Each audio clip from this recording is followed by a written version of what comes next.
copepod. It is tiny and clear.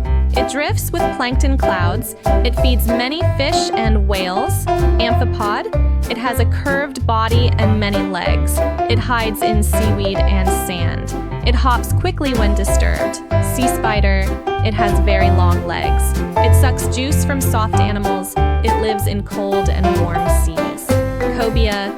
It is long and dark with a white belly. It follows big rays and sharks. It eats crabs and small fish. Amberjack. It is strong and silver. It speeds through open water. It hunts in schools around reefs. Bonito. It is sleek with stripes. It swims fast near the surface. It chases shiny bait fish. Sailfin tang. It has tall fins like sails. It grazes on algae all day. It loves coral reef gardens. Moorish idol. It has black, white, and yellow bands. It has a long ribbon fin.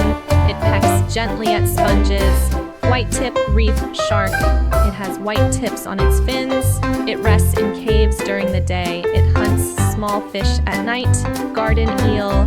It looks like a thin noodle. It pokes up from sandy burrows. It sways in groups like a grassy field. Blue sea slug Glaucus atlanticus.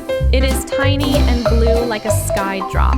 It floats upside down on the surface. It eats stinging jellies and steals their power. Sea angel. It is a clear winged snail. It flaps like a tiny angel. It lives in cold, open water. Humboldt squid. It is large and powerful. It flashes red and white signals. It hunts together with its swarm. Lion's mane jellyfish. It has a giant bell and long, flowing tentacles. It lives in chilly seas. Its tentacles can trail like ribbons. Giant trevally. It is bold and silver. It chases prey into the air. It rules the reef like a boss. Little penguin, fairy penguin. It is the smallest penguin. It comes ashore after dark. It nests in burrows near the sea. Sea crate. It is a banded sea snake with a paddle tail. It breathes air but hunts underwater. It lays eggs on land and returns to the waves.